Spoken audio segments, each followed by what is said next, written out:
guard against the acquisition of unwarranted influence, whether sought or unsought, by the military-industrial complex.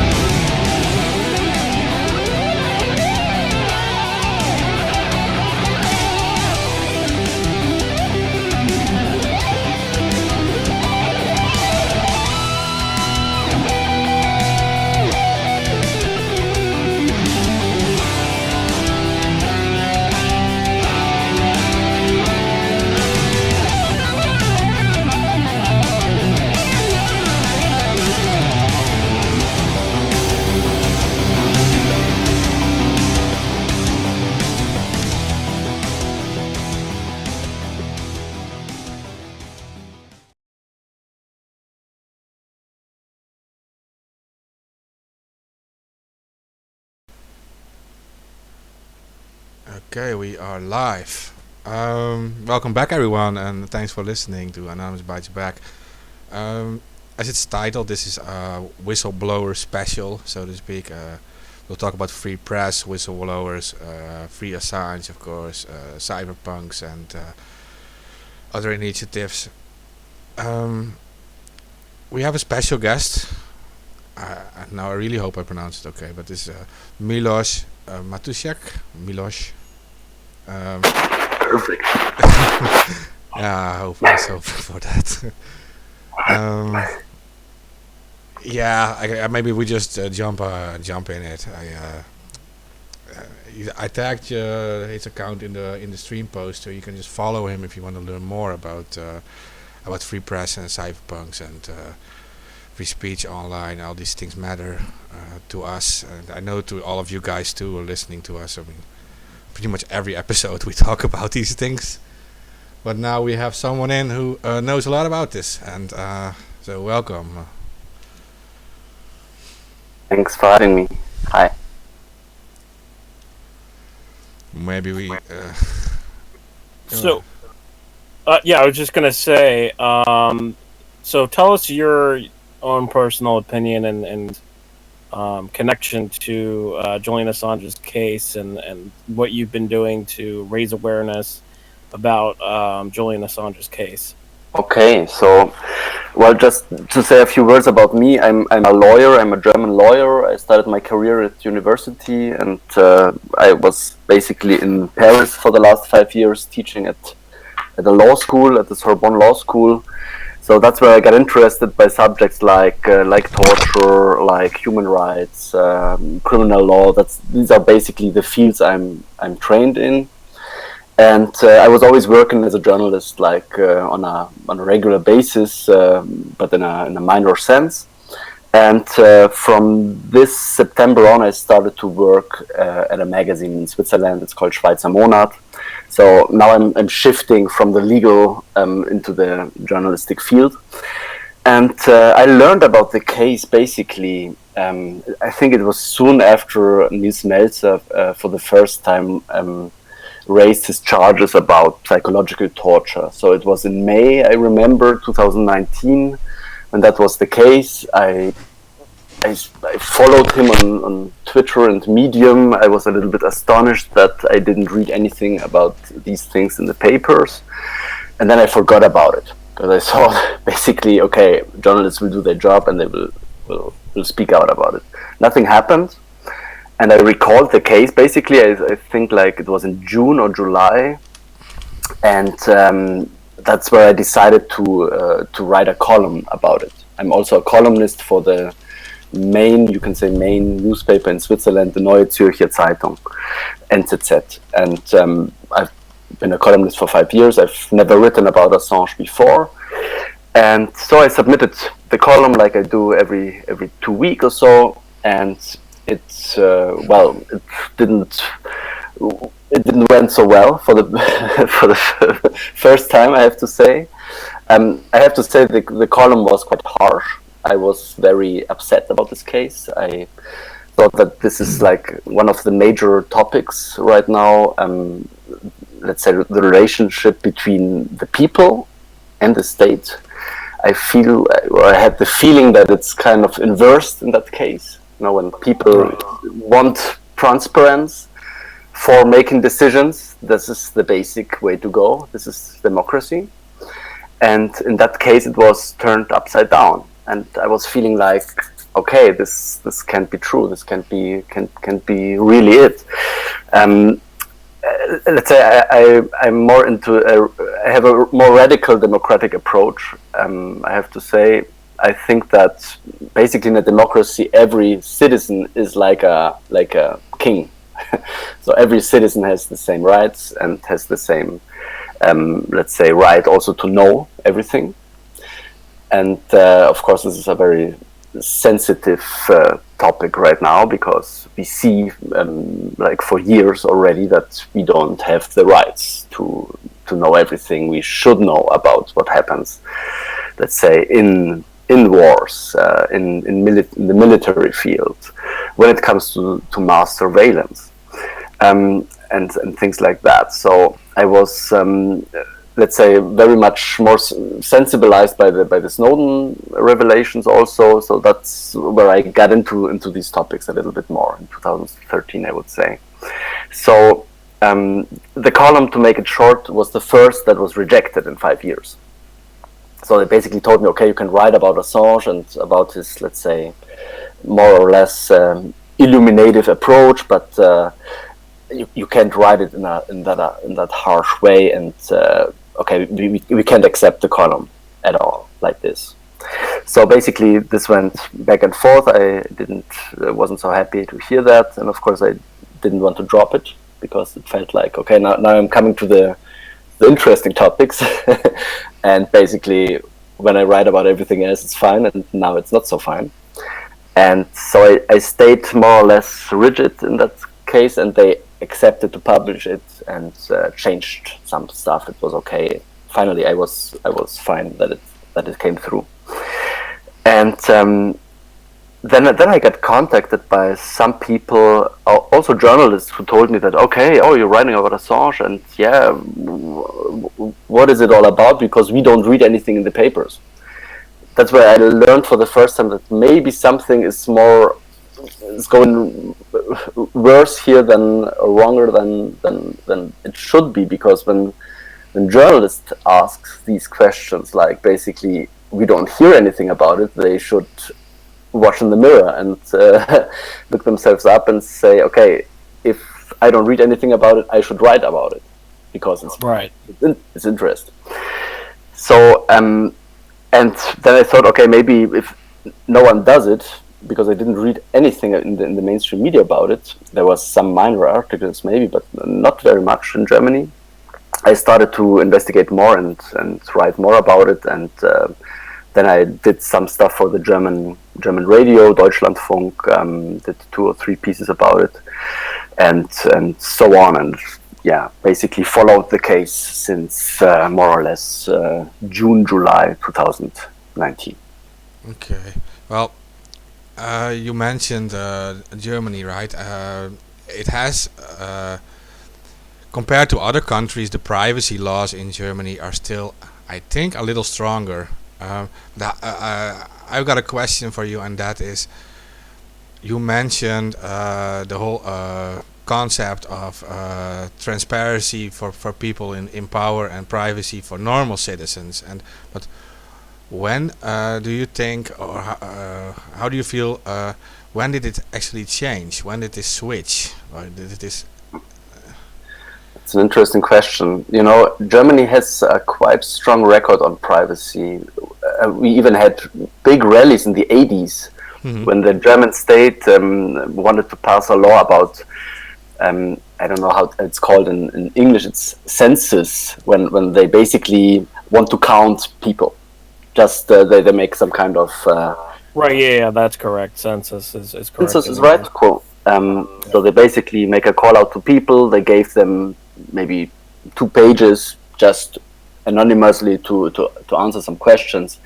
So just for statistics, I mean, it looked quite safe. It wasn't there were no intimate questions. It was basically how many people live in your house, how long do you take driving to your workplace, stuff like this.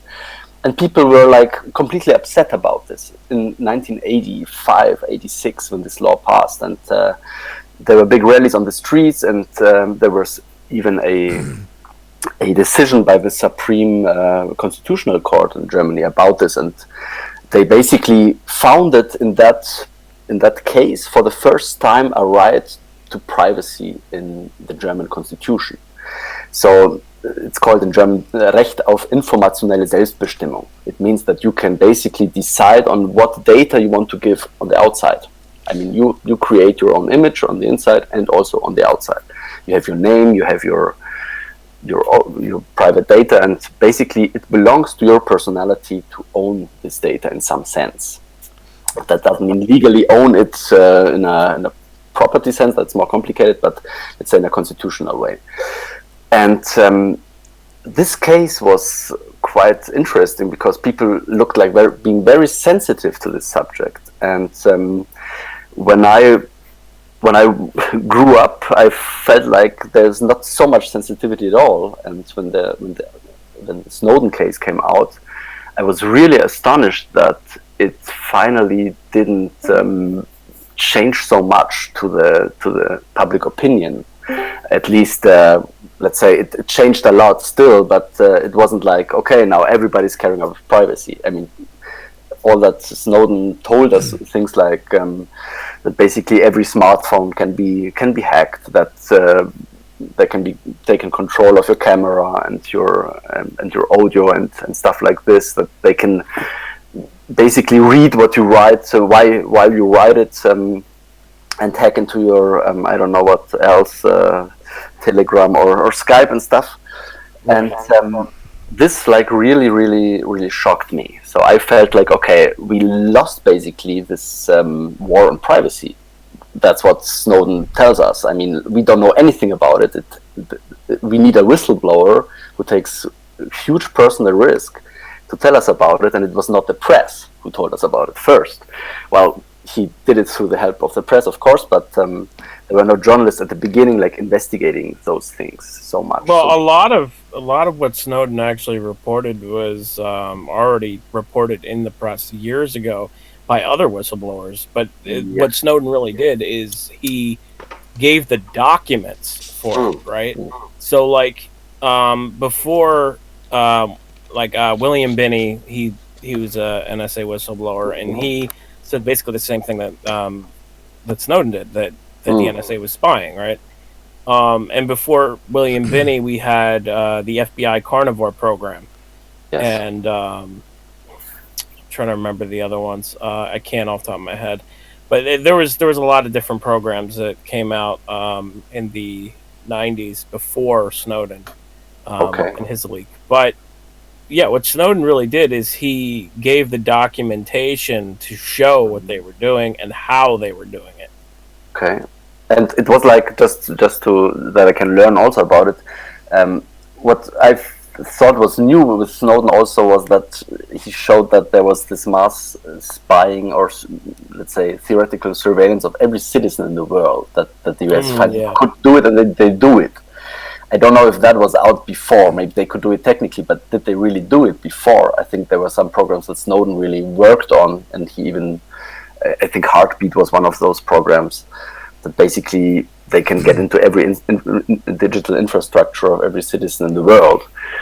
I don't know if that was, I thought that was new, but correct me if I'm wrong. Well, what Snowden did, he actually presented it to the public, right? And he actually he like threw it in all our faces. Well, previous whistleblowers, sometimes they just try to go to like the official ways of like go to like internal cause internal investigations, and then you see that they get arrested and they were put away and they were not able to get their message out. But the big thing, of course, with Snowden is he pretty much threw it all in the public, unstoppable anymore.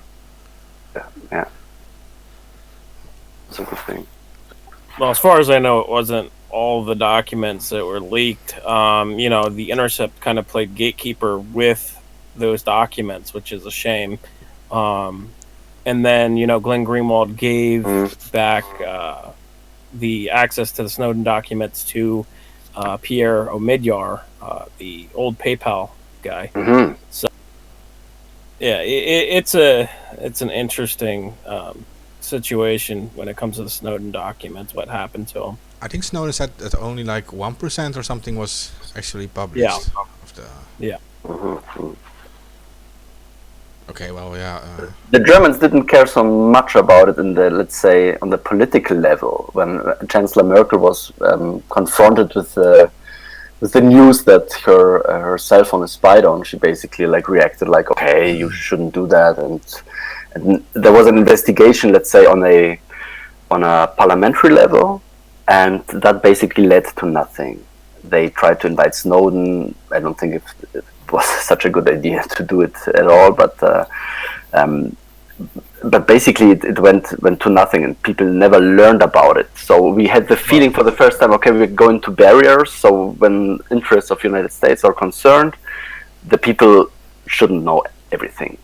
So this was a moment for me where I felt there's something broken in democracy right now. Yeah, there's something seriously wrong when it comes to mass surveillance and people having this ability to openly be able to spy on anybody they want in a number of different ways, using a program very, very easily. It's a scary thought. Yes, and I felt also like, okay, there has to be something, we have to oppose it in some ways, and I started to investigate it a little bit more, and I found the Cypherpunks, and I thought, okay, finally there is a group there who cares about privacy. They're not very well known, the papers are not writing about them, they're loosely binded together through a mailing list, and they work on different projects. And I found this fascinating, that basically there are some very committed people who have identified this problem at the core, before the journalists, before the politicians, before the public. And they're not only complaining about it, they're not only writing about it, they're not only trying to raise awareness about it, they're actively working to preserve privacy. I found it such a noble cause, such a noble behavior. I later got to know a lot of developers because I went into the crypto space. I founded a startup, and I met a lot of developers, and I often met people that were very interested in principles and not very much on their own credit to it. And I found like, okay, these people are in some ways very, very special and very different from other people I know.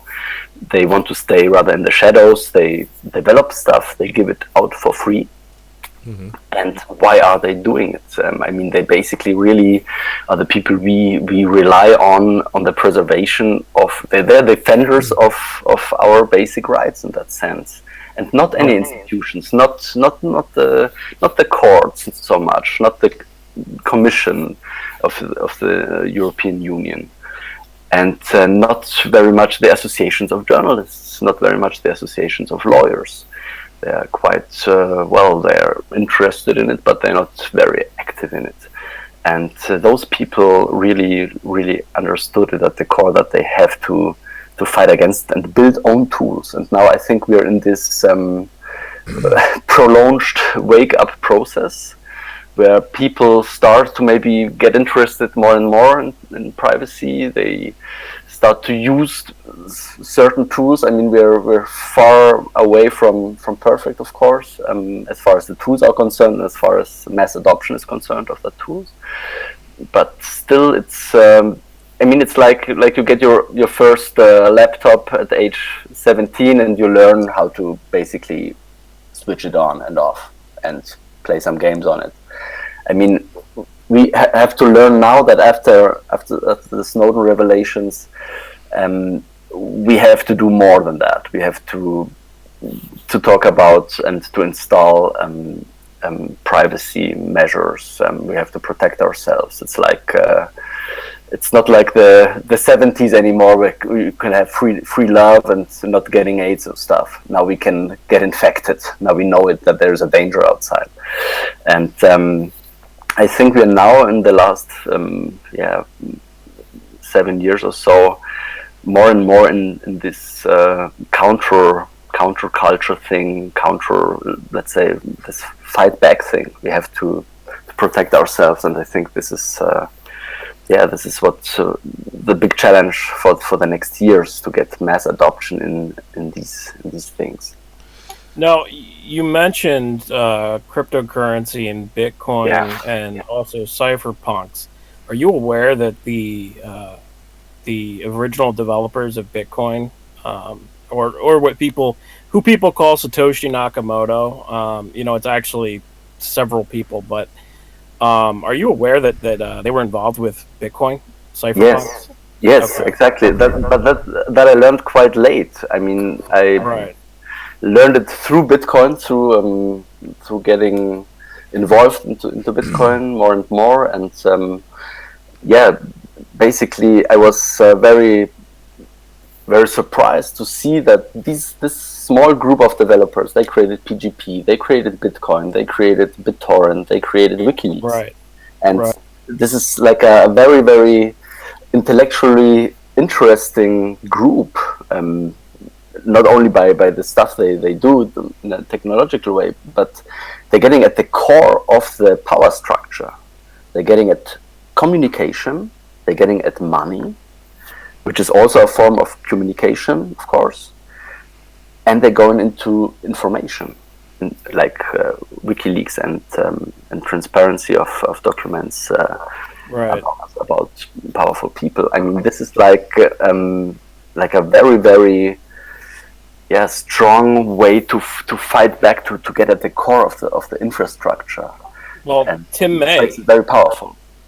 Tim May, the founder, one of the founders of the Cypherpunks mailing list, he died years ago, but basically Tim May was the guy who kind of developed the idea for digital money. A lot of people don't know this, but the seeds there for Bitcoin being created by the Cypherpunks there's so many links there. If you just search and look into the Cypherpunks mailing list, you'll see that there's literally a blueprint there for Bitcoin. Yeah, very nice. But these discussions were not always done on the Cypherpunks mailing list. They were done also on this spin-off list called Coderpunks, but it was invitation only. Right. So that's why all of this stuff is not so very much public, because you had to have an invitation, right? So yeah.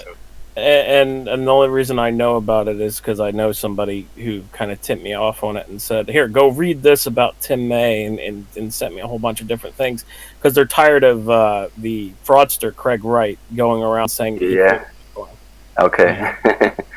Yeah. So I think Craig Wright is a good personality to have in the Bitcoin space. Don't kill me off, but I think it's very good to have one clown and everybody thinks he's Satoshi, or people talk about him. It drives interest away from the real people. And well, he was also a member of the Cypherpunks mailing list. Well, so everybody could join us. Yeah, Julian Assange is and Craig Wright go back years ago. Like, Julian Assange was bashing Craig Wright like 25 years ago, maybe 30 years ago. And then you look at WikiLeaks tweets at Craig Wright a few years ago, and it's hilarious because they're like calling him out, saying that he's a fraud, and like all this other stuff. So I mean, it's like they've been doing it for years. Like, those two have been going back and forth. Like, there's emails of them. Like, I could send all the emails and everything. I have all the evidence. That would be interesting to read. I would love to read it. Absolutely. Yeah, I'll send it to you, man. So this conversation is a little detailed about cypherpunks. I can imagine that normal listeners don't even know what cypherpunks are about. You can actually search. You can just search for cypherpunks, or a Cypherpunks manifesto by Eric Hughes in 1993. But before that, you can. I'll just give like one sentence, and that actually explains pretty much what they are about, just for listeners, and I'll just make it quick. And it says, privacy is necessary for an open society in the electronic age. We cannot expect governments, corporations, or other large faceless organizations to grant us privacy. We must defend our own privacy if we expect to have any. Cypherpunks write code. We know that someone has to write software to prevent privacy, and we're going to write it.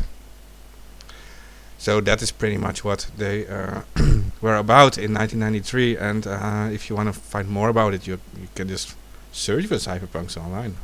There's a nice book also, I think, by Julian Assange, Jacob Appelbaum, Jeremy Zimmerman, about Cypherpunks. It's like an interview book, rather.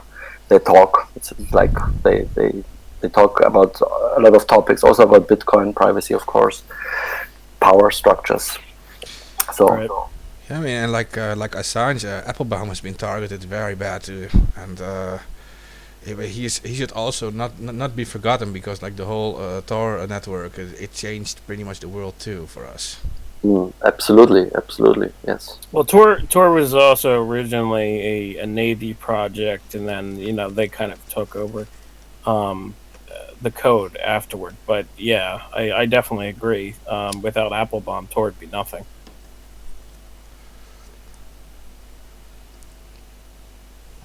Yeah, there are so many people, I think, that are today less spoken of because others are more in the spotlight, and we shouldn't forget those. Absolutely. Yeah, because they like you said before, they actually chose not to take credits and all these things, and they went behind the scenes. But now, like when people like Appelbaum are getting targeted, then there is also a lot less defense for them. Well, they actually need all of us to help them. Exactly. We have to raise awareness that they exist, and a lot of people have problems because of what they did. And I mean, we see some kind of war against free press, journalism, transparency going on for years and years. And all these people suffer. They get controlled at borders. They get searched all the time. I think this is like really something that changes, and people should know about it, that this happens all the time in the West. This is like really our moment of truth. I would say. How will we go on the next years with that? Because and that's why the Assange case is so incredibly important, because this is really the tipping point. And what I find of course, this is a big scandal, and it's all that can go wrong in a process goes basically wrong here. It's not a legal thing anymore for years now. It's a complete political disaster, a political travesty. But what I find so interesting in it, that even though there's so much suffering in it for a lot of people, for Assange, of course, at the most, Chelsea Manning and others, but it shows that even in this moment of suffering, WikiLeaks is still revealing the core information it has been revealing for years. Like basically, there are powerful people and they do bad stuff, and we released it for the first time to show the public what it's all about. And now the public can follow it live at television all the time in the media, and seeing it, what happens to Assange. I mean, he's revealing by his case right now also, let's say, the behavior of this power structure. Yep. And this is like a bizarre form of reality TV. I mean, people see now, it's like Big Brother, like watching one guy being psychologically tortured in the West by powerful people in a prison, in a high security facility, and people can look at it and really make their own opinion about it. It's such a cynic thing to do. I think it's very stupid from the government. I don't get it at some point. I think like, okay, they will at some point maybe just stop it, because they causing so much damage to their reputation, to all people believe in. I mean, people don't only want to live in a state and don't care about the structures. They care about it, and that's what happens right now is a big disaster also for the relationship between citizens, normal citizens, and their state, because they can see it in the spotlight, that things basically go terribly wrong, and they could be the next. So this is like a very, very revealing moment, I think, now for everybody, for the media, for the citizens, and yeah. Instead, they put him in a glass box. Like, Exactly. what the fuck? Yeah, he's become so transparent already. I mean, we have seen the videos taken by the surveillance cameras in the Ecuadorian embassy. You could see how pale he has become, how transparent he has become in some way himself physically, and of course all the information that is published about Assange, about his character and stuff like this gossip things. This is really he becomes the crystallization point in some way, like the front line of transparency, freedom of the press in the world right now. This is a very decisive moment. Very interesting. I feel the same about that. And you mentioned it's the tipping point. Do you think it is the tipping point? And I personally think the support for Assange is growing every single day. It is becoming a very big thing now, and I think they are not going to be able to stop it. What do you think about that? Is it actually growing? I think so. It was. I could feel it, because when I was writing about Assange for the second and third and fifth time, I felt like every time something more broke up, something more changed. I wasn't the only one at that moment who wrote about him.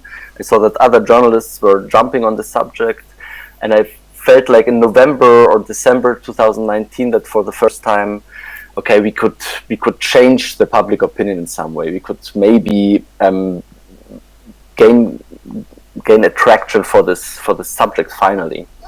And I remember I wrote in the NZZ a longer article in January. It was maybe the 13th or the 23rd. I did something on the radio on the 13th, and on the 23rd I did it in the newspaper. And more and more colleagues contacted me and said, okay, can you give me maybe the number of Mr. Meltzer, or can you put me in contact? I want to explore this case on my own. That's how I got in contact with Daniel Rieser, who was the journalist who finally published a big interview in this online magazine in Switzerland, Republik.ch. And when this interview came out, it was like a new wave of let's say fresh air in this case. Like someone opened the window and said, okay, let some fresh air in. Then the press machine, I would say, in Germany started to work too. So I think we broke it up from Switzerland, and then it went to Germany. The Austrians were quite active as well at that moment. And then the big news corporations in Germany jumped on the subject, and we were basically at primetime news with Assange.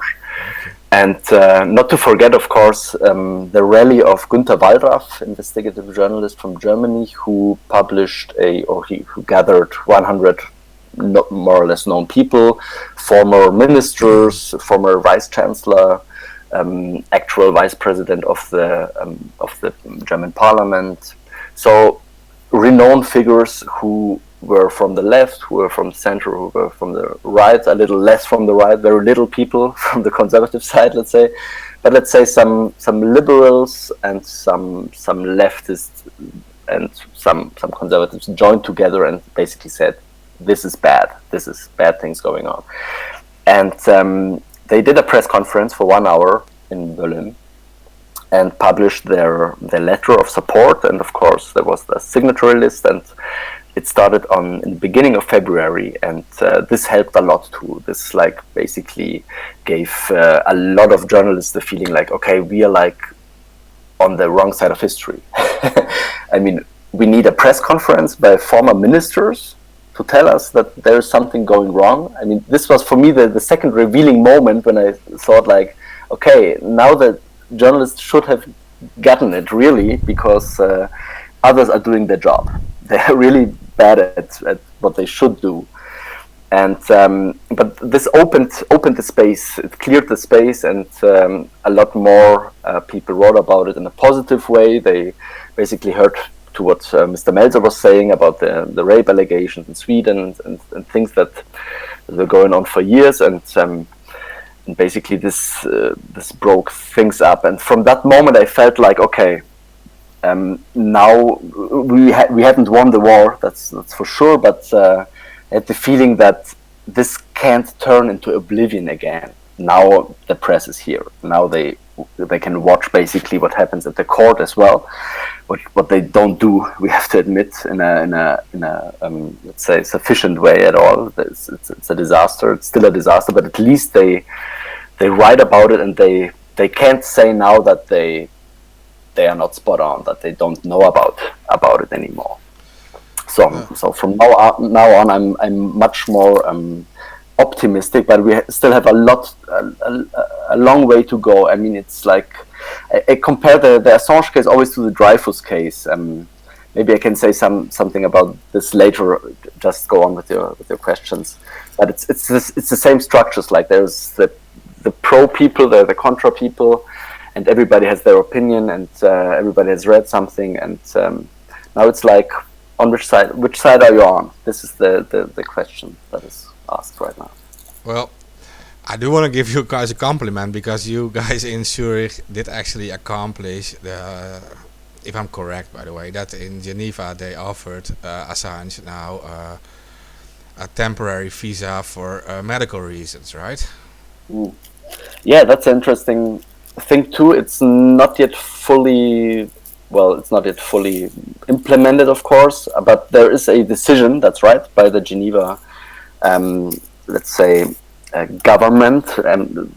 Switzerland, as you know, is very bottom up, so the cities, the cantons, the, let's say, regions are more powerful than the, let's say, federal structure. Mm-hmm. So there's now a decision by this decision body of the city or the canton of Geneva. And when everything goes in the normal way, in the next days, the federal government will basically offer this humanitarian visa to Assange. So it's on invitation, of course, by Geneva, but it goes through the federal government, and it can be an offer. And this is a very exciting and interesting thing, because it can help to maybe, and I have this strong wish, of course, and I'm quite optimistic even, that at some point this case will completely broke into pieces. I mean, it's already shattered, it's already rotten at the core, we all know it, but I have the impression that at some point they can't say anymore, we can go on with this like this so easily. It damages our reputation, it's basically lost in the public opinion. Let's drop it like this, and Assange is a rag anyway, so let's put him away in a smooth way. Let's get him out of the spotlight. And a humanitarian visa is not an asylum. It's not an asylum for political reasons. It's only a humanitarian visa for health reasons. Mm-hmm. So in that sense, they could basically say, we don't say anything about the political and legal implementations. We just let him go away for health reasons. So that's where everybody can keep their face, let's say, in that sense, and maybe give Assange the possibility to go to Geneva. That's a hope right now. Yeah. It also puts. Go ahead. Yeah, no, about that. It also sends a strong message to the United Kingdom, because Switzerland, like the United Kingdom, are part of the European Council, where there are several human rights agreements. And if you give him like a humanitarian visa, it shows a clear message from one member state of the European Council to another member state that, okay, this is our opinion about it, right? Absolutely. And the European Council, the Parliamentary Assembly of the European Council, has already given out a strong message in favor of Assange. So slowly but surely the organizations are jumping on it too. We got Amnesty International quite lately, but but still we're getting more and more, and this is a very, very good thing to see. But let's say on a level like the European Court for Human Rights, we don't have the time to wait till this court jumps in. It can take 3 years, 4 years, 5 years. What is important right now is to get Assange in a safe place, and where he can recover, and so that he can basically start living again and prepare normally for what will come in the next years. But I have the true hope that at some level, even in the UK justice system, I still have some belief in the justice system.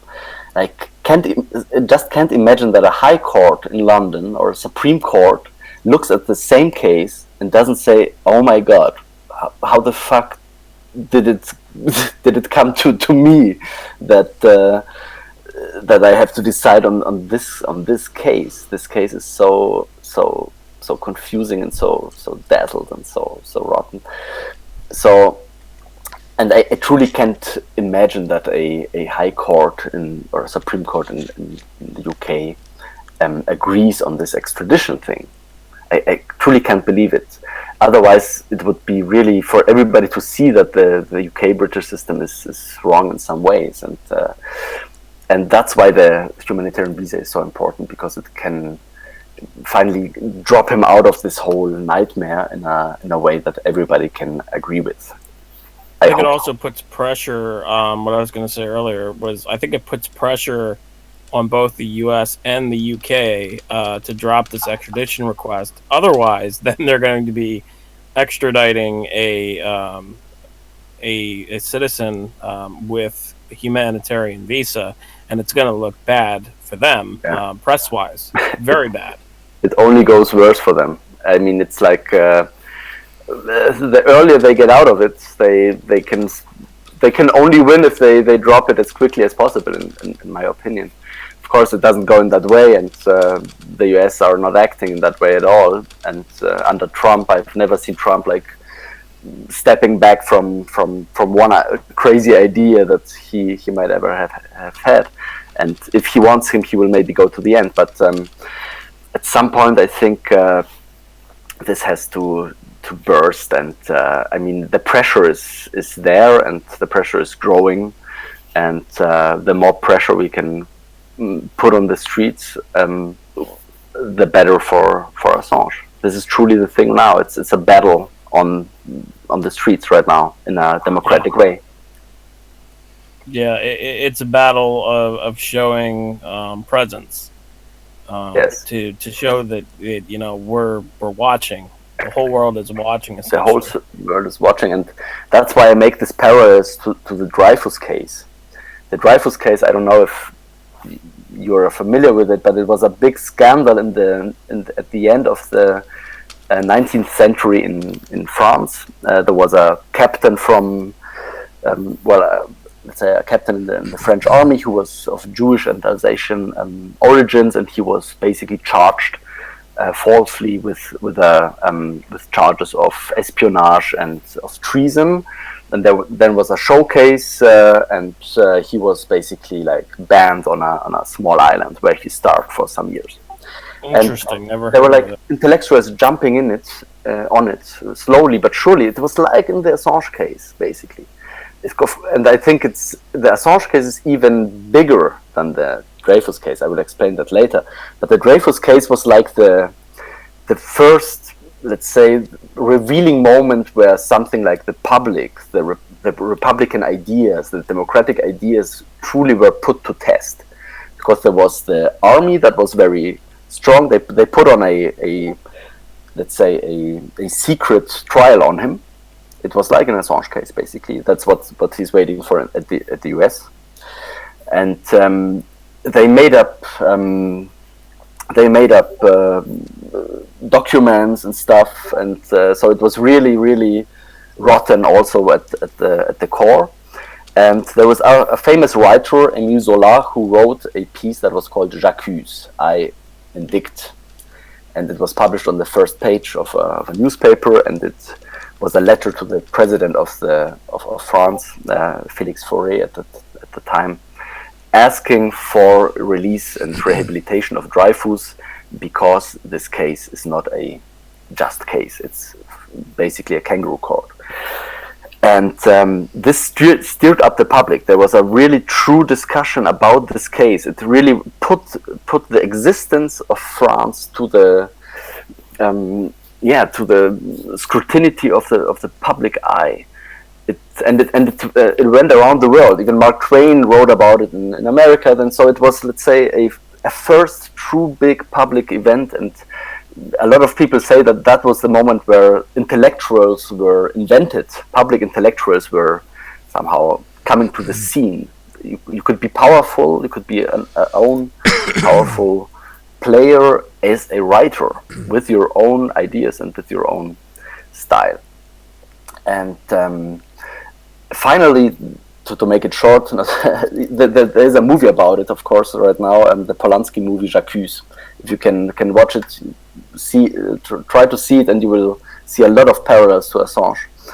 And Dreyfus was finally rehabilitated, so he was finally put back into the army, and he was excused, and everything went fine. And Émile Zola, he died, and he was transferred to the Pantheon. So it's like the biggest reward you can get, to be at the Pantheon, where Rousseau and Marie Curie and other famous people of France are buried. So why is the Assange case bigger than the Dreyfus case? In my opinion, it's maybe not yet the public opinion, of course, but I think it's bigger because at the Dreyfus case we saw a conspiracy at the core of the army. There were some people like conspiring in the Ministry of Defense or Ministry of War at the time against Dreyfus, and there was a strong anti-Semitic let's say atmosphere also in France at that time. That's why Dreyfus was an easy victim. They could blame him with everything because the public was against people from Alsace, because it's like very near to Germany, and they were against Jews in the public opinion. So they could charge Dreyfus easily, and no one was caring so much. But Dreyfus wasn't a hero at the beginning. He wasn't a hero at all in this case. He was just let's say, a victim. And what we see in the Assange case is that Assange did something. He brought transparency to the public. He informed us about what was going wrong in the last, since 2006. And that's what he was charged for. And not only by some powerful people in the United States, but there was also Sweden implicated. There's now United Kingdom implicated. There's Ecuador implicated. Australia isn't doing anything, so very little.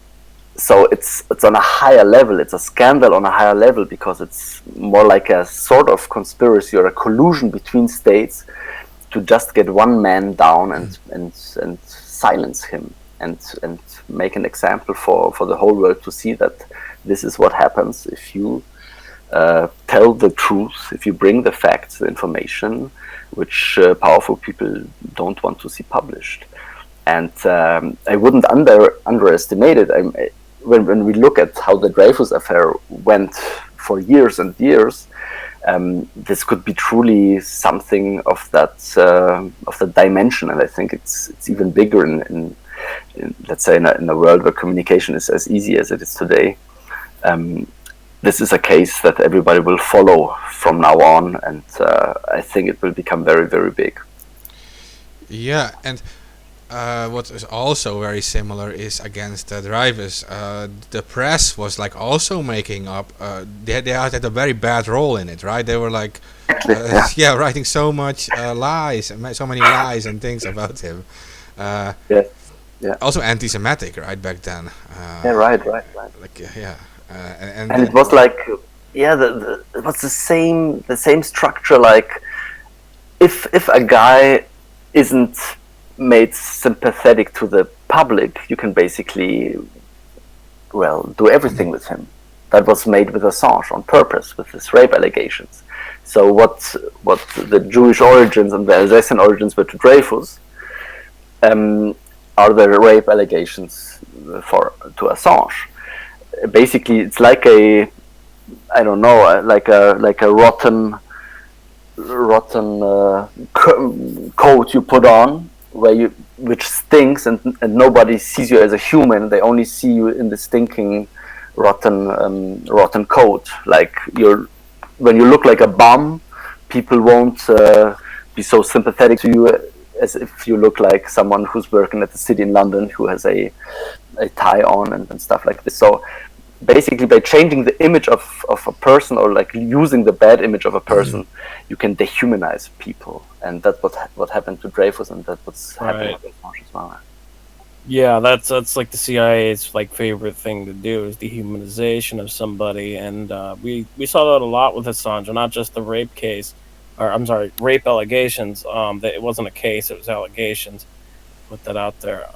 But we also saw that the CIA was trying to push that Assange was a pedophile, using a front operation named Todd and Claire that they ran out of a garage during the 2016 election. And this is when the whole DNC leaks thing was happening. They were trying to counter the narrative by saying essentially he's a pedophile, and that Assange was talking to some like underage girl using this quote unquote dating website named Todd and Claire. But then you look at Todd and Claire, and it's just like a front operation ran out of a garage, and it's an obvious CIA operation. Okay. Wow. Yeah, well, anything what they can do to make a person look as bad as possible, especially because this case involves this whole extradition situation that will cause, if Assange gets extradited, will cause that other journalists can also be extradited. So you want to make it as unattractive as possible to defend him, Exactly. And the whole Me Too thing, of course, helped them in some ways, because at that time public opinion was very much more in favor of women, of course, and allegations by women, like asking women tough questions about their allegation was considered in the public opinion rather like some kind of offense. And let's say for a time through this Me Too movement, the victim side of the women was made much more stronger than the let's say the other part of the story told by the guy. And we saw some famous cases also in America. There was this case at a campus where I don't remember the name of the girl, but it was a girl that got famous because she came with the mattress to the campus, like showing this is the place, the bed basically I was raped on. And at the end, there was no rape case at all. So, and there was a lot of stigmatization for some guys who basically chopped some allegations and were burned at the stake. So we are, as humans, still in this very dangerous, non-civilized. We're sometimes civilized, sometimes not, and it's very interesting to see how that shifts and how it can be shifted through public opinion and through state propaganda that easily. But now we took the power back in some way. It's getting better. But lately it came late. I mean, we are like 9 months late, more than 9 months late, 10 years late. Hey, one other thing, like we talk about Assange now, but we also talked about Snowden, right? But Snowden is still there in Russia. How do you think that is going to? I have no idea. I hope he's fine there. I hope he's safe. I think he wants to go somewhere else as well. I think it's not the best place to be right now. And of course, he's an asset for Putin in a way that he can basically trade him for something else. I mean, Putin is not a reliable partner, maybe in that case as well. And it's not a comforting. It's a scandalous situation, of course, for the West, that a whistleblower who told us the truth about state secrets if we're basically harming our fundamental rights, is not safe in the West. He's in Russia. This is not the normal situation. It's funny you brought that up, that Putin basically could use Snowden as a bargaining chip, right? Yeah. Because Putin actually said that before in 2017 or 2018, that him and Donald Trump were discussing trading Snowden for something. I mean, Assange is how did you call it? A chip? A trading chip? No, not Assange, Snowden. Yeah, Snowden, but you use the term like bargaining chip or something? Yeah, bargaining chip. Yeah. I think he's Assange is the same, but for Johnson. I mean, after Brexit, they have to renegotiate all their commercial contracts. So it makes UK much stronger when they have Assange, and they can use him in some ways, and he's used. Absolutely, he's used. And Brexit didn't make the position of the UK that stronger. It made them more, let's say, dependent on the United States. And this is like basically this is the Middle Ages. I mean, it's like there are two kings, and they bargain with people and with rights and public. This is completely wrong. Yeah, it's corrupt. It's very corrupt, and I think that this show trial that we're witnessing with Julian is very riveting and revealing, because I personally think that there was already a deal made for Julian's extradition, and whether they go through with it or not, we'll see. But I think that this show trial that's going on at the courts is just really ridiculous, and especially saying that he can't listen to his lawyers and he can't talk to his lawyers, and you put him into a glass box. Like, that is absolute tyranny and insanity. Yeah, these are the points where I really don't get their point. I mean, what do they want to try to prove or to show? They're only showing to the public, this guy won't get a fair trial. We want to show you. If you do it, you won't get a fair trial. But this can't be the message. I mean, this message is so blatantly offensive to every citizen in the Western world that they're doing it so openly that really, I don't get it. I mean, I understand that they surveil the embassy and stuff like this going on, and try to poison him and everything else, but that's what I would expect. But when it comes to trial, to justice, to publicity, I thought they would behave in a different way. I mean, this can't go on for a long time. I mean, this is really a disaster. And legally, there was so many things that went wrong. I mean, only one of those 20 things that went wrong or more would be enough to drop the case. I mean, and they're just accumulating it. And that's really crazy. Yeah. AK just said, like, maybe there is already a deal. Maybe he will for sure be extradited or whatever. But I discussed with a Dutch journalist, and he actually suggested that maybe this is already the punishment, and they already know they're going to lose, and this is a scare tactic for other journalists. This is like that's a good point. I would agree on that. I would say that at some moment, even if we get him into Switzerland for this humanitarian visa in 1 year or 6 months or 3 months or 2 years, they have what they wanted. They have basically smashed one guy, the head of WikiLeaks, and maybe he will have health issues he will not recover completely from, and they will have brought him down in some sense at the maximum they could do without killing him. And it's possible that the longer this trial goes on, they basically are feeling like they're on the winning side all the time, even if all they're producing is like a bag of shit from a legal point of view. Yeah, because like, even like other journalists, maybe they won't even fear like the whole extradition thing, but they will already fear this entire part of being like, yeah, exactly. Yeah. Even if you can get justice at the end by the European Court for Human Rights, it will take you 10 years of suffering. Yeah, This is yeah. the message. I mean, this is like, yeah, absolutely. I agree on that point. It's a very, I think it's a good point. Yeah, and they also, while he was in the embassy, they were beaming various different frequencies at the embassy to tap into his electronics. So, those frequencies, doctors have said, Mhm. can cause lasting health problems because it was constantly Yeah, happening to him. And on top of that, I mean, you have somebody in asylum being spied on by UC Global and the CIA. I mean, like, it's absolute insanity.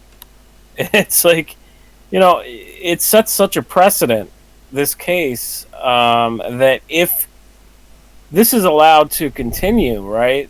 Other people, other journalists will then be allowed to be treated like this, yeah, and it's crazy. It's like he was attempted killed multiple times through poisoning. One way, and another way was there was a discussion that his lawyer said recently in the court that the UC Global founder and the CIA discussed attempting to kill Assange and kidnap him. Like, and there was a attempted break-in in 2016, where somebody tried to climb into the embassy, right? So it's like all this type of stuff. If you report on military matters or expose government corruption, this is what you're going to get. That's really what they're trying to send as a message, I think. yeah. And the message is out already, I would say. The chilling effect is already here. So the longer they go on with it, the bigger the chilling effect will become. Even though, I mean, the European Court for Human Rights, he doesn't interrupt let's say, a proceeding. He only gives a declarative, let's say, judgment at the end that this state acted in a not acceptable way. That's it. And maybe he will get some money or so, but it's no high sums. He will get maybe 20,000 euros or so for what he has suffered. But this can come in 5 years. So basically, what we see here is that a openly non-legal behavior, or let's say, yeah, a behavior that is at far beyond the limits or far beyond what would be proportionate. I mean, keeping him in this glass cage is absolutely not proportionate. He's not dangerous at all. It's only for not making him follow the proceedings in a normal, decent way, and for speaking with his lawyers. So, yeah, I think the chilling effect is already here. This is I have a question for you. In regards to that glass box, right? Now, I'm not familiar with other like EU cases and stuff like that. Do they do that for anybody else besides Julian Assange? I've never heard of that. I've never seen it, so I don't know. well, I'm just curious. oh, I can't even answer it in a good way. I think because it's possible that it's been used for terrorist cases in the UK. I've never seen it in a German trial, I have to admit. But maybe there are like some courts where this happens too. But I've never seen it openly. I think in a picture or something, and definitely not in a case like this. I mean, this is completely a precedent. This is completely new. I've 'Cause never we seen had it photos- either. I've never You seen have? it either in the Netherlands. No, I've never seen this either, and I have never seen it in Germany, in the Netherlands. No. Yeah, because we saw a picture that was leaked out, and I was just like shocked by it. I was just like, "What the fuck is going on? Why is he in a glass box?" So, like, I've never seen this before. Absolutely, and I think that this is where another principle of procedure is violated, because basically you have to have equal arms between defense and accusation, and when the accusation part can always ask every question and they can talk with each other in a normal way, and the defense side can't do this all the time, there is an asymmetry here. It's a very visible asymmetry. And well, this is basically, it's not only about humiliating one person behind a glass wall, it's a clear violation of this balance of arms between accusation and defense. This is not correct. It shows maybe in some way also that they think on the accusation side that the case is not so strong, and that they could be more easily exposed than they do anyway, if they let Assange talk all the time with his lawyers. Yeah, I can even put it in another perspective, AK. That is that we have the International Court in The Hague, right? It trials against war criminals. We have war criminals like Milošević, who was in Bosnia, responsible for war crimes in Bosnia, genocide. He was not put behind glass. Right. He was just sitting in the court with some guards next to him, but not behind glass. And he wasn't in solitary confinement. There are pictures like showing where they lived, and it was basically they had some baby football game. They had like coffee machines, television. It was like a little apartment they were living in, basically. Exactly. And these are war criminals. So they were responsible for genocide. In Den Haag, you get a trial or a sentence for war criminals that is for, like, let's say 35 or 45 years of jail. And here you have a journalist who is charged with 175 years. Exactly. This is so big. I was just gonna say, I was looking at like murder cases, mass murder cases, and everything in the UK, and I was like, well, they don't even put them in glass boxes. I'm like, why is Julian in a glass box? I'm like, it really seems like they put him into a glass box because they don't want him to speak to his lawyers and defend himself. And I'm like, well, isn't that against the law? Like, wait, what is going on here with this case? Like, they've violated so many laws and so many ethics. It's insanity. That's the point. I mean, it's against a lot of things that are happening here are against the law. And what I don't understand is that the judges who are basically in this trial right now are still going on with this, and they're not accepting any, let's say, information concerning psychological torture. They're saying like it's not them to decide, but it's them to decide if they are the competent, they're in charge of taking these violations into account. Where, when not here, this is the thing. But what I don't get too is that basically the media in Great Britain don't jump on these visible, let's say, breaches of rights. Why they're not speaking about why aren't they asking the same questions you are asking right now? Why is Assange in a glass case? I mean, this is visible for everybody, and it's starting to go a little bit in the direction of more information, but very slowly. And UK is not very keen on it at the moment. Yeah, and then we should mention the whole situation about the torture. We have Niels Meltzer, of course, giving the report. The torture is not just psychological. The torture is also physical, because we had a guest in from Doctors for Assange, and so this is coming from a doctor. She's actually a doctor, and she said to be like exposed to continuous stress and this form of psychological warfare against him will releases this stress hormone, right, called cortisol, and it has a very damaging effect on your body. Yes. In many different ways, by the way. It reduces your muscle tissue, for example. You literally become weaker. And to combine this with putting him in an isolation cell, where he can't get the movement he needs, this literally has an effect on his body, like he's losing muscle tissue, for example. Absolutely.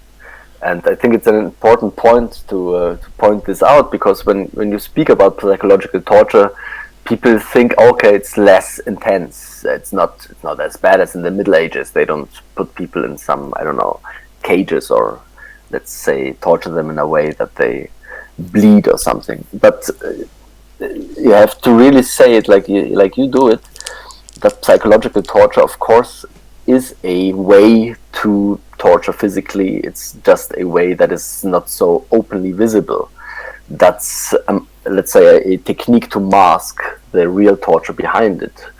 And I mean, what he's suffering through solitary confinement has a direct effect on his cognitive capacities, on his anxiety levels, on basically his mind rushing maybe all the time, and not getting clear reference points for arguments and things like this. So this can really destabilize a person up to going like effacing the whole identity. People don't know who they are anymore.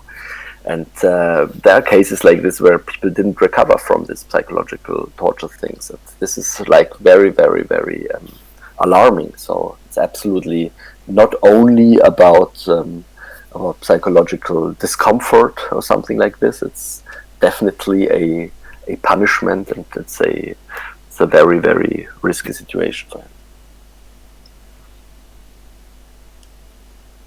Yeah, no, definitely.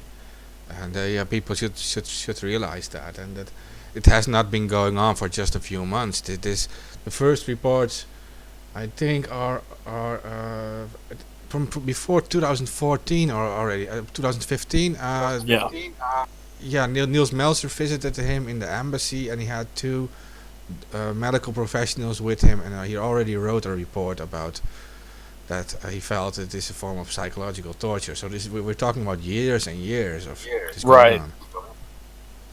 Right. This should have been taken into account, of course, by the let's say Belmarsh staff. That here's a person that comes already in a bad condition to them, so they have to take measures to stabilize him in a more strong way, of course. And but what was also interesting is that from a legal point of view, if a person comes in a, let's say he comes out in a worse state, in a worse physical and mental state, out of a, let's say, legal state facility than he came in, it's the charge of the state to explain that he isn't worse because they acted in some inappropriate way. So this is also something that could finally also come out at the level of the European Court of for the Protection of Human Rights. Well, Belmarsh Prison is known as the UK Guantanamo Bay. Yeah. Are there some other cases where people basically, I don't know, maybe lost their mind afterwards after being there? I think I heard of something that I didn't investigate. Yeah, there's some cases on that, and there's some cases on people being tortured there. Okay. In which way? In a physical way also, or is it like the psychological physical way we were talking about before? I'm not 100% sure. I just know that there was torture that went on there. It was a few cases that I read about. I don't know too much off the top of my head. Just that it did happen. And there was allegations, like a ton of allegations from different prisoners. Well, yeah, they do have like a history of imprisoning people without much evidence. That is what a weird thing. Like I'm reading just because of this, I was just searching for it, and I found like an article from 2005 where where they detained 3 men without these were terrorist suspects, and they didn't have any evidence to detain them at all. It's from the independent.co.uk. So and there was like a big scandal, and they were released afterwards. They didn't have any evidence against these guys. They were just held in Belmarsh as terrorist suspects, and there wasn't anything much against them, according to this article, by the way. I mean, torture still exists. today, normal states, I mean, like Germany, France, UK, they're getting the judgments basically from the court, from the European Court for Human Rights, that they have acted in a non-appropriate way. So these things are known. It's not like this happens for the first time, but it never happened in the UK in such a visible way, I think, and in a highly public way also. And what I find interesting is also that a lot of people think that it's an idea of Meltzer that Assange was subjected to psychological torture. They always often miss out that he went there with two specialized doctors. Exactly, and it was their report, and they examined him in a distinct way, and they came to the same conclusions, that he was submitted to psychological torture. So it was the two renowned experts who have been researching for 25 years in that manner, that are really, really experienced people and highly regarded, and they would never jeopardize their reputation for Assange just because it's Assange. Not at all. They did it in a normal way. And what I find really blatant is that so many people, or so many also politicians, who don't react on these charges. I mean, like, they are not nearer to the case than these doctors. They're two renowned doctors, experts, who say it, and people or some politicians just react like, okay, it's no big deal, no information that I should react on. I mean, This is like really, really bizarre in some ways. Yeah. Isn't it like strange too, like considering the whole virus epidemic right now, that politicians don't seem to listen to doctors. We have doctors for Assange. There's a letter, they created a letter where they supported these findings of him being tortured, etc. That it's a very unhealthy situation, and that letter was signed by now over 150 different doctors from over 18 countries. That's cool. I hope the lawyers will also jump on it. I think there's also already a list also by lawyers, some even highly regarded lawyers from the UK and Germany, who have signed a letter too. So I think it's now starting to come from all different directions, and it's important that those groups, those associations, jump on the train. They are highly regarded. Often they have some reputation also in it, and if they show a high concern about this case, and more are doing it, this can truly help as well. Yeah, no, you're right, and it was a good example that what you mentioned, that the politicians don't really listen to the doctors yet, but so they actually might listen to people from their own profession. So other politicians, right? They need to speak out more, and and legal people with a legal background for sure, lawyers and judges. It also shows that the public knowledge about things like psychological or white torture is still very, very little, very small, very low, and I hope that this doesn't help Assange so much yet, maybe, but I think that Assange helps the subject to get more into the spotlight as well, because people don't realize that those torture measures were made to not be seen, that they are like the new way of torturing people, the torture 0.0 thing.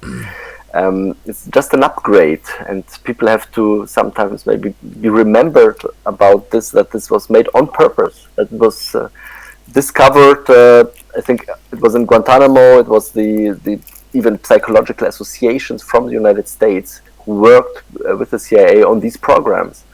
I mean, it's a very big scandal also for the whole profession of psychologists in America, that they gave basically their knowledge to these to these torturing measurements. This is like a big fail. I mean, it's a time we live in where we see fails all the time, right? Journalists fail, psychologists fail, politicians fail. It's just like if we don't care about it, we as citizens, the big fail is coming, I think.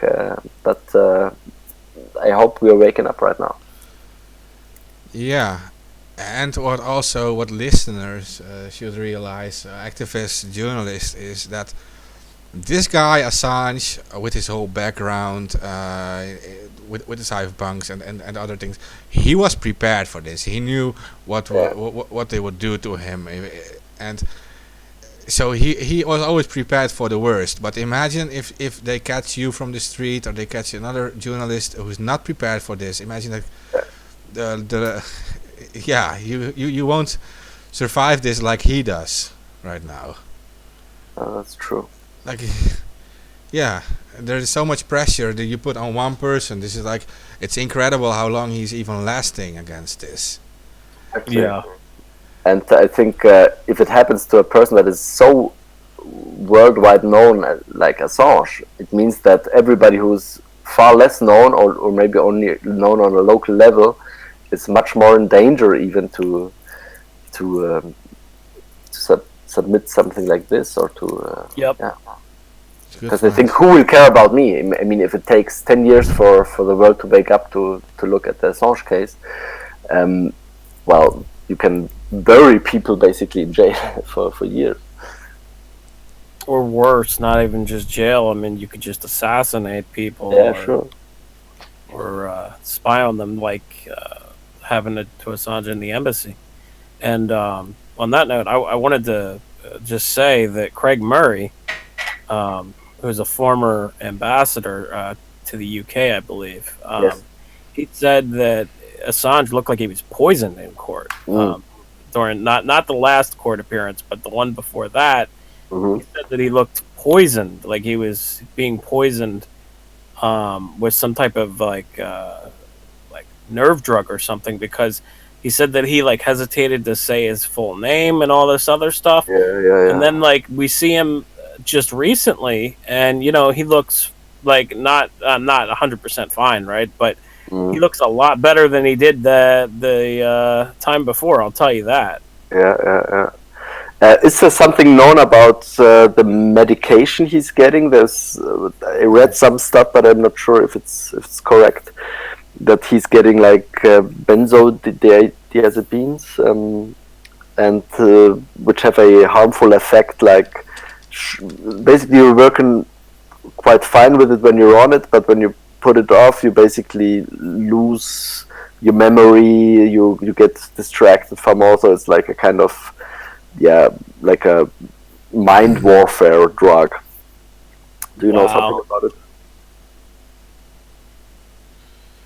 Yeah, that was one of his lawyers did say that he was on medication, and it was like you're saying a benzoate, but I don't know exactly which one, but it does affect it. But like also like the lady from Dr. For Assange said, like the stress can also cause this entire thing. Okay, that you will literally like it damages your brain in such a level. The cortisol hormones, stress hormones, and on like a very long exposure to it can actually literally shrink your brain. Is what they would say in medical articles. Like, yeah. That's what's dangerous too, and it reminds me of the Stasi in the GDR, in the German Democratic Republic. This secret police. They had measurements like these too. So they basically they got intellectuals. They put them on hearings in their facilities, and they let them wait for 4 hours in a cell. And what the people didn't know was that they were basically put on Röntgen rays all the time from both sides. And after 4 hours, the guy came back and said, "Okay, we have no charges against you. You can go home." And 2 weeks later, he was arrested again and submitted to the same treatment. And those people got cancer after 6 months and died 9 months later.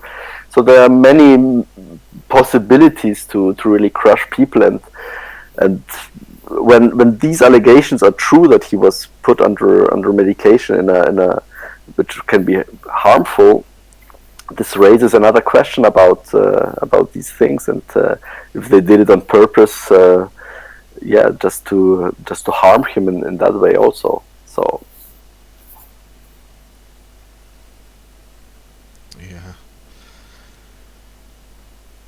No, the shocking thing is that this is all happening in front of us, and exactly.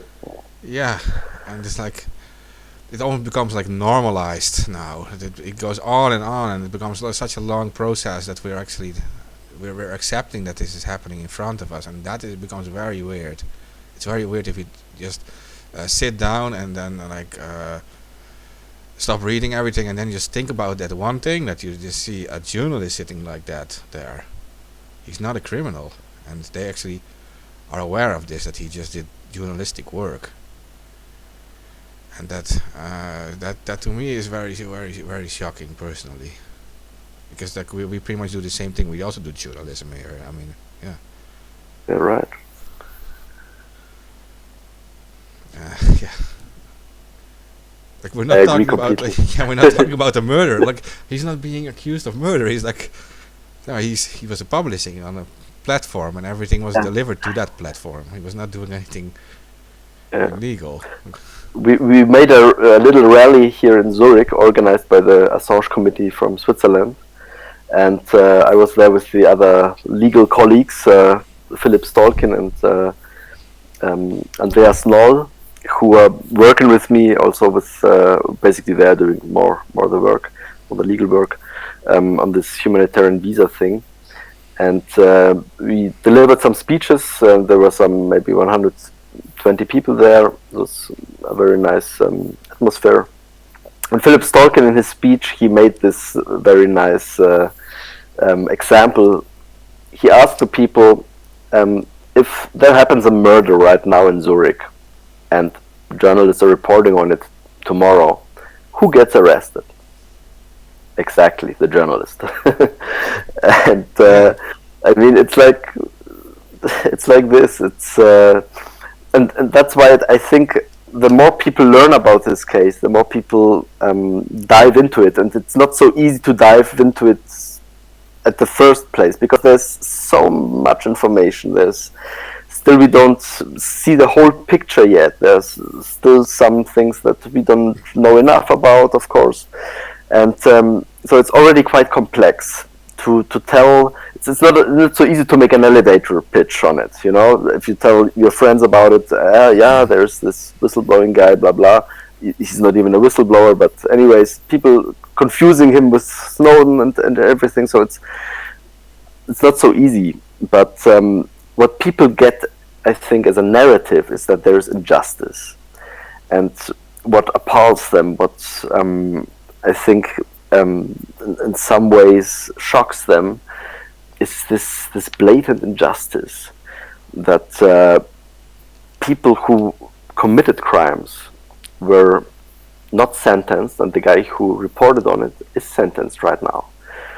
And this is maybe the easiest narrative to sum up the whole Assange case, and to bring it to people, and then ask the follow-up question: if you want good information tomorrow, who do you think will deliver it if the price on it is so high?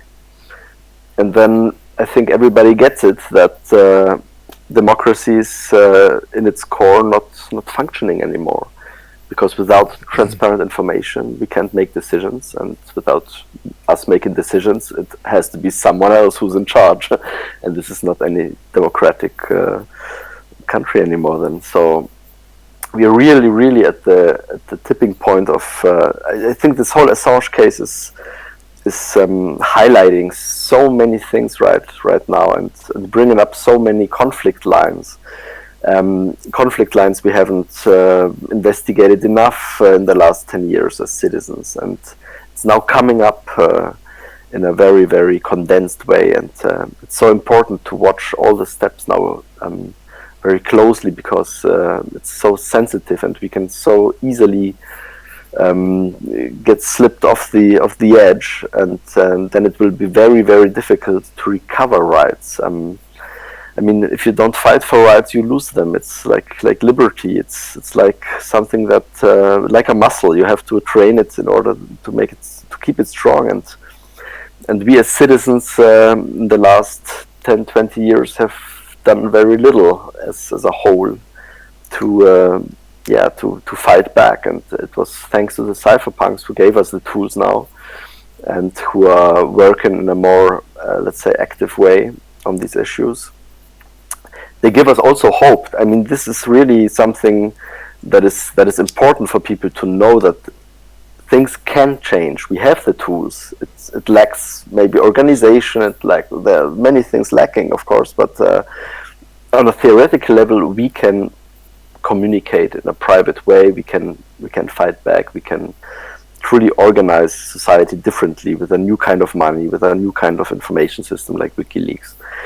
And this is like a shadow state that is basically coming to the light right now. It's like the real citizenship, really people caring about rights. And I think this can give hope to a lot of activists who normally only rally and try to change public opinion on something, but they lack the tools. And when you can show them that this is not only a movement where people express themselves and try to change something through words, but can change also something with tools.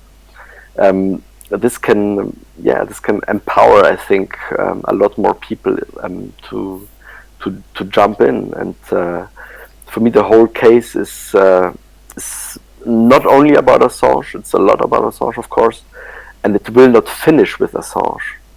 So even if it goes in the most worst direction possible, I think that's why I think they won't kill him in the end, because they would make a martyr of him. And they already wrote it in the Stratfor files, I think, that were published by WikiLeaks as well, that it would be a bad idea to make him a hero, make him look good, and make him a martyr, because that would steer people up in a much more bigger way.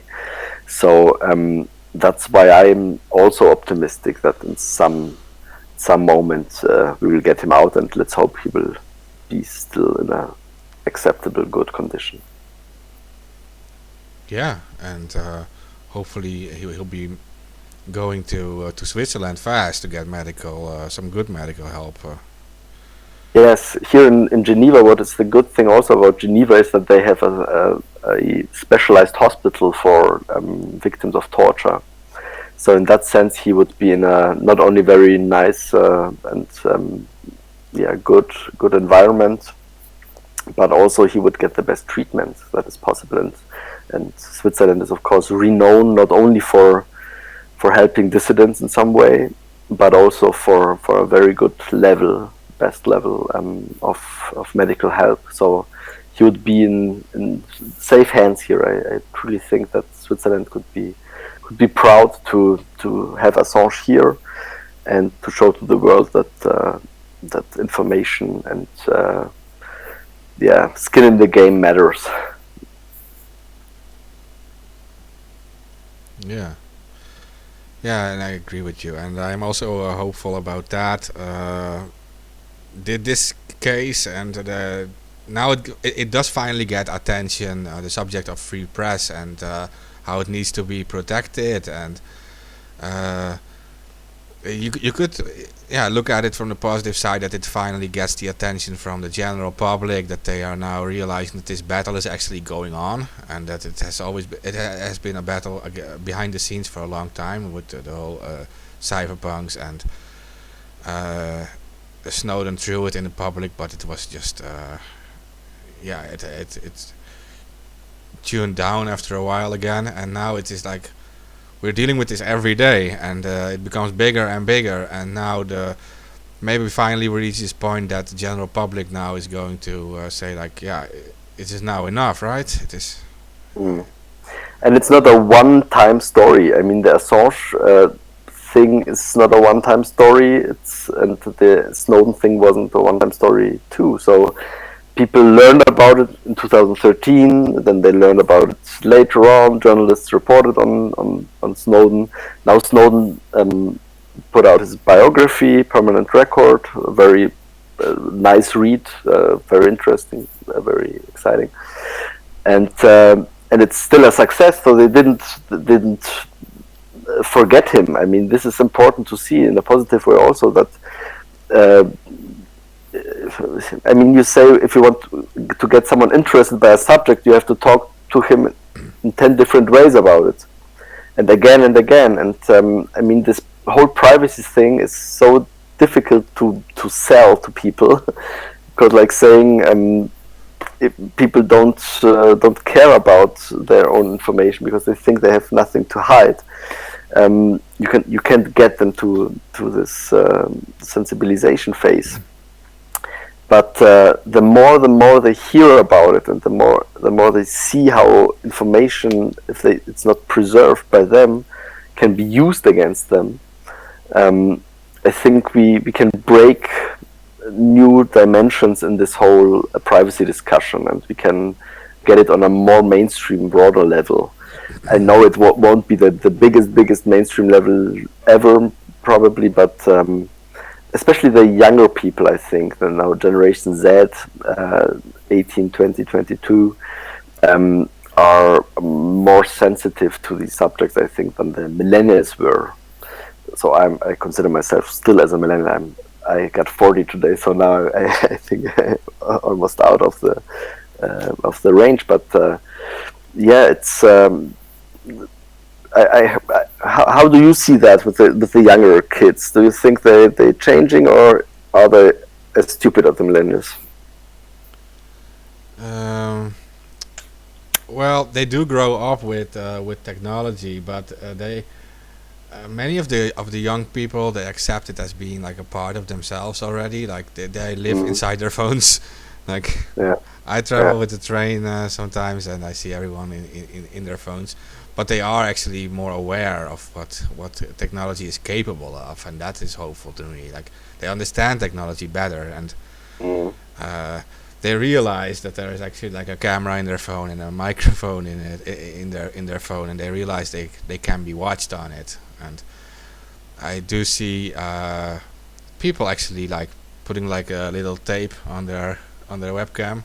They realize it. Exactly. Yeah, we see changes. Yeah, right. And when they install WhatsApp, okay, they go to Telegram maybe, and from Telegram you can bring them to Signal. So there's this kind of development, or let's say people who explore Tor to buy weed on let's say some dark web markets. There's this kind of let's say education about not only switching on and off machines, and I hope these subjects can break also with the whole Assange case as it moves on. Yeah, definitely. And citizen journalism becomes more a thing. Like every young person now has like I said has like a phone. Something happens on the streets, they can easily record it and publish it, and in that way they come into touch with the whole concept of journalism, about reporting, and they will also come into contact with censorship, that they are not allowed to be publishing something. They will get like a complaint from like whatever, from YouTube or something, and it gets taken down. They will be confronted by it. Yeah, so more and more young people, yeah, they will all try the same thing. They can all be citizen journalists today. So that's also I met one from the German Assange committee, Bibi, she's called, and she said she's no journalist, but she was so professional in her interviews. I was thinking that I was talking to a normal journalist. She was a journalist, and she didn't recognize herself as a journalist. She says, like, I'm not a journalist, I'm just interviewing and doing. And I told her, no, you are a journalist right now. What are you doing? You are completely in that function. And she was really like, okay, okay, cool, that's interesting to hear from a journalist that he sees me as a journalist. But I have no education in journalism either, so I just work for a magazine that is 100 years old, so that can be the difference. But what I think is also quite positive right now is that people from different political spectrums talk with each other. There is some kind of reuniting force right now, also in the journalist space, because journalists see themselves also as victims of this Assange case. They follow it now on their own self-interest, as they have published stuff from WikiLeaks, they have worked with WikiLeaks together, so they see themselves also concerned. That is very important. And I had many contacts through these cases, with people from a political spectrum that maybe I was less familiar with or I had no contacts to, and also other magazines and other newspapers. So there is more talking between journalists as well, thanks to this case. So it's also important to tighten these bonds, I think, because let's be clear that often journalists work for themselves. They are not very, let's say, collegial in a way. They're like everybody's like competing for the best story, for the best. They're quite individual, and so it's good to have these stronger bonds right now also. And I think this will open up new fields for cooperation and stuff like this in the future. So there are positive, definitely positive outcomes also. Yeah, and I do see social media and people making their own blogs. It becomes more important, I think, to journalism. Because, like, I saw, like, personally in my own country that the mainstream journalism, like the radio stations, they didn't do so well with reporting this whole situation. They either they didn't understand it or they didn't want to understand it. Like, one of the biggest radio stations, it was reporting about Assange being trialed, and they were repeating the accusations, but they were not repeating the defense, right? They were saying, like, yeah, he's being trialed. It's being said he's a hacker and he hacked into the United States, and they were not repeating the defense. They were not repeating the full story. And I was like, I was thinking about this, like, you realize you're talking about, like, he is literally now your only defense. He's a journalist like you. He's there for you right now. You're on trial right now there. Exactly. And why are you not reporting what should be reported? Because might be the most important thing for you ever. And then you see the social media and you see just like normal people, and they read about this case and they read for 5 minutes about this case and they already get angry. Absolutely, and we have to give credit to the, let's say, alternative media, the people, citizens, radio stations, the small blogs and stuff. They were following this story for years, and they reported on it. Caitlin Johnston and a lot of other people, and they informed us, and they created their own public also through this, and they gained credit through this because they finally broke a story that was taken over now more by the mainstream media. So they showed that there's a true function to them, that they have a true value, and I think it also maybe can bridge a little bit the gap between mainstream media and let's say people's media or citizen media and alternative media, because there is still this very, let's say, elitist, posh, we are the journalists and the others not thing. And I never had this because I never considered myself primarily as a journalist. I wrote books before and was more a publicist in a way. And so I always had this, let's say, external view on journalism, and I saw it in a critical way too. And now I am a journalist, but I feel like I work only for the people, for the readers, and I consider myself also a reader, so I try to publish stuff that I think I would like to read, and not only showbiz stuff. And yeah, this is also a wake-up call for journalism, because WikiLeaks wouldn't exist if journalists would have done their job properly in the last 20 years. Maybe it would exist, and it's still good it exists, but the whole collateral murder thing is the best example also for this, because the material was handed before to press and normal media outlets, and it was rejected. So it was only WikiLeaks that published it in the first hand, and that truly proved also the point of interest or necessity for the existence of WikiLeaks. And I think this also has to be put in perspective in some ways. Why didn't journalists defend Julian Assange for so many years? Why were they like seeing him more critical? Okay, we can say there's some smear tactics behind it. There was definitely, but for journalists, WikiLeaks is a little bit like I think like competition on the field. And I mean, it's a new kind of competition. It's a cool competition. WikiLeaks was before the smear campaigns something that was known about, that is like new and cool. And it's like you go on the courtyard in your school, and you have all these nerdy guys in one corner, and there comes this cool guy on this motorcycle who is Assange, and he gets the girls. It's basically this kind of situation that was there, I think. Competition between classical boring journalism and this new exciting form of let's say brutal information journalism. And a lot of journalists were maybe happy that this whole WikiLeaks thing got a little bit more into oblivion, because then they didn't look so bad all the time.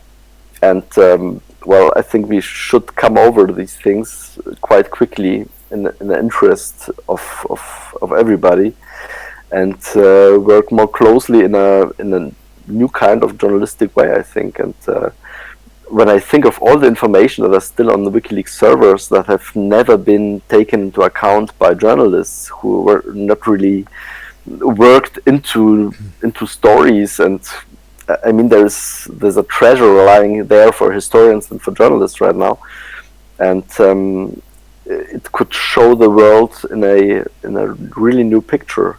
I think this is still something that must be managed at some point to tell the whole story of WikiLeaks of the last year, from the beginning till now, and all the information they have published, and all knowledge that is basically out there, and is, well, it's published, but it's not read. It's not like it's not in the brains, and that's still a job to do. And I think that maybe journalists should work on this, and other authors and publishers, and maybe even screenwriters and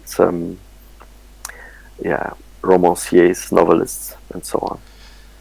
And in that sense, it is interesting that some old media are now starting to emulate WikiLeaks, in the sense that they're also implementing software like SecureDrop or Global Leaks. Exactly, yeah. And the word leak has become something cool. They use it all the time. They leak crypto leak here in Switzerland. There was this firm, the Crypto AG in Zug. They called it the crypto leak. So the word leak is also something that they're not taking over from WikiLeaks. Yeah, and I think soon we have EuroLeaks coming up with Yanis Varoufakis. Exactly. I think today, no? 10th of March. Right. Yeah. I'm looking forward to this, because I met a journalist from Spiegel some years ago in Paris. I don't remember his name, but he's a very famous journalist, and he worked on this subject. He delivered some information about this background negotiations when the Greek crisis came up, and he was soon removed from Spiegel. He was too hot of a journalist at that time, but he made a documentary. And I would very much like to know his opinion about this, what Varoufakis is going to leak in the next days. which sense it's complementary, in which sense it's maybe different. And we will see the whole picture soon. Yeah, that's very interesting too. Yeah, it definitely is. Yeah, I mean, Varoufakis, the whole subject about what happened in Greece back then, it is a little underrated. It should all be exposed to this, because this is going to be a very, very big, and I'm hopeful for that too, and I'm very excited. Yeah. Do you know more? Tell us more. Can you make a pre-leak? Well, I do know something about it, but we could talk about this for hours, I think, about the Greece subject. But well, I don't know if listeners know who Yanis Varoufakis is, but he was the former finance minister for Greece, and during the whole crisis in Europe, Greece was kind of like forcibly financially enslaved by the European Union, so to speak, by the northern European countries. An IMF. Yeah. Yeah. Well, basically, Greece was a country where people lived without having like mortgages on their house. Everything was paid off. It was very and the European financiers came to there, and they said, like, they offered them loans, right, because they had like big collateral. They didn't have any debts, so just get the expensive cars, get the big houses, and we will borrow you can borrow all the money from us. And when the big collapse happened, they were of course unable to pay it back, because there isn't really a big industry there, and so they got into trouble. They were one of the first countries that got into trouble with and yeah, the northern European countries will force you to get more expensive loans, and to keep you in that situation. And Greece wanted to leave the European currency market, go back into the Greek drachma, and Yanis Varoufakis actually created this whole plan to do that, and then he was threatened, of course, by the European powers. Back then, Dijsselbloem, who is actually from my country, who was leading the negotiators, and he said, if you do this, the currency speculators will destroy your currency, because you have debts, and when you introduce a currency, your own currency, it takes a year to introduce it well, and because you have debts, everyone will speculate against your currency, and you will go bankrupt. Your currency will be worthless, so you can't do it. So, and then Varoufakis, he actually designed a plan, and it had to do with tax credits. He had a way to do it, and when he presented this, they threatened him further and said, like, if you do this plan, we will make sure that by the end of this weekend there will not be coming any money from your ATMs anymore. We will stop you from doing this. And Varoufakis, he wasn't really scared of it, but he has a party leader, and he pretty much signed a deal without him, and that's like basically the story as he gave it. But the behind the scenes talks and all the threatening and all these things, I mean, he spoke to Christine Lagarde too, for example. That would be hot. Yeah, that will be the stuff that will. I mean, this will reveal a lot of things about the structure of the money system, no? The role of the IMF, also the German banks that were basically so exposed in Greece. I mean, this whole thing was also a like rescue act for German banks, and French banks, I think, too, were involved on a large scale. So it was not all help for Greece at all. Of course, it was a lot of help for the German taxpayer. And so I'm very curious about what this will be revealing on the structural level of the, like, who is telling who what to do basically in this world. So follow the money. It's very criminal, though. That's the thing. Like, it was very criminal at the time. I remember that the IMF basically did a bribe to Greece when all that was happening. I remember that WikiLeaks revealed that, and I think it came from him, Mark. I'm pretty sure. That will be interesting to see. Varoufakis gave speeches everywhere, and he is not like just a normal guy. He is very highly regarded economics professor. He teaches at several universities, and Right. so many people who are actually in the financial industry, they were probably his students. So All right. yeah, he doesn't know what he's talking about, and so it is very hard to discredit him in that way. So yeah. That's why it's going to be very damaging for him. If the leaks are all like, if he puts these leaks out and he gives context to it, it could damage. Wow. Yeah. Especially in this situation where the institutions are like kind of, I mean, we have this crash at the markets right now, Yeah. and all the institutions are in charge, like maybe intervening doesn't help anymore, or doesn't help.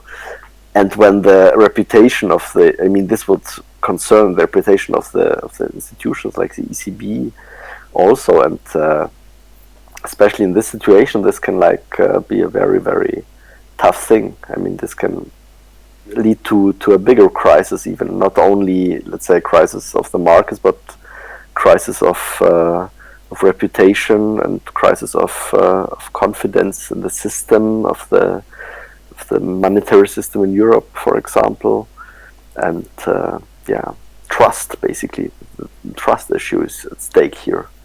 So I'm very curious about how this will turn out. Yeah, and if it turns out well, it could switch the battle between money and democracy in favor of democracy. Exactly. The moment right before the halving in Bitcoin, this event in May, we break the light. Maybe this can be the chance. Right. Yeah, I was just gonna say on that note, buy Bitcoin. I'm not sure what else is there left to discuss. I think we brought all the important things with us. Yeah. I do want I to. think a lot of things are breaking up right now. No, I feel like there's. It's a revealing moment right now. It's maybe a historical moment we will be living in the next month, and we'll right in the storm, I think. And it can go both ways. It can turn out badly. It can turn out very nicely and very smoothly in the end. And but it's a tough way to go. Still, I think you shouldn't underestimate it, and we should talk more and organize more together. Hey, and you write for the Schweizer Monat, right? And also for Right. NZZ. NZZ, Neue Zürcher Zeitung, exactly. Yeah, and for people to follow your work, what's the best thing they can do? They should follow you on. Oh, Twitter is okay. Yeah. Okay, on Twitter. Okay. Okay, well, for listeners, we have his account tagged in stream posts. You can follow him there and like find all the work he's doing.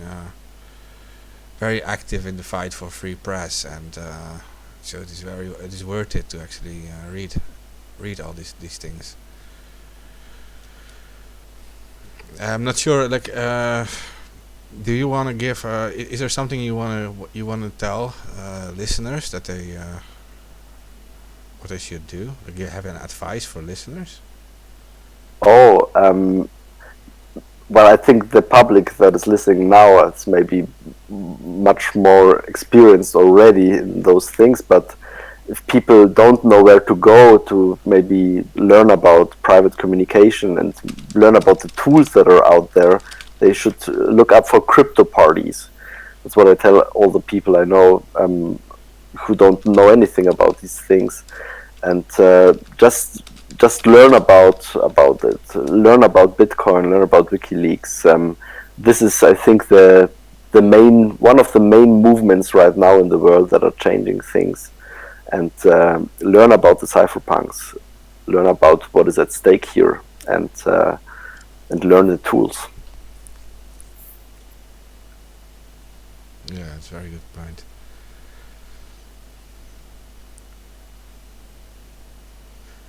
Yeah, and for people to stay updated about the Assange case, I think the best hashtag is free Assange on different social media, and advice would be to not really trust the mainstream media on reporting about this. And it's very sad to say that, because they should, and it matters for them too. But as for social media for now, it might be the best thing of Free Assange hashtag, and yeah. Totally. I do want to say, like, we should follow up on this episode in the near future, Milosz. I mean, look, we have the. Glad to do that. Yeah, no, we have, like, we just discussed like the Euro leagues and everything. I mean, you're also in this area, and it will be very interesting to, if all these things are released, and to actually discuss about that too, I think. Yeah, cool. Absolutely. Okay. Glad to do it. Okay. And it's nice to learn that this, if it's true that the Cypherpunk Manifesto was published on 9th March 1993, I'm very happy that it's on my birthday. That fits in quite nicely. I saw it on your Twitter, that's why I mentioned it. That's funny. Yeah, it is true, actually. So I was 13 years old. I should remember what I was doing there, but I think it was nothing with computers, more with bodybuilding or I don't know, cars. I think I was a little too young too back then. But yeah, no, it's true. No, I want to thank you for coming on anyway. Just appreciate a lot for you coming here and giving your views. And yeah, we will surely follow up on this. And for listeners, cool, and maybe see you in the future in a physical way too. Yeah, of course. I think we're not done yet with everything here, so we'll probably have some massive street protests coming up. Yeah, that's maybe the next step to go. Yeah. Yeah, for listeners, I want to ask, please share this around. That's you understand that's what we depend on. Like we are still dealing with shadow bans, and we are dealing with consistent social media censorship on a number of different subjects, and it will inevitably include the subjects we talked about tonight. So you guys can share it around, and that makes the biggest difference for all of us. And thanks everyone for listening.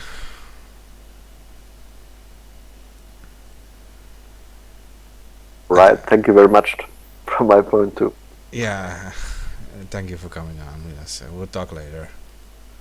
Great. See you. Bye bye.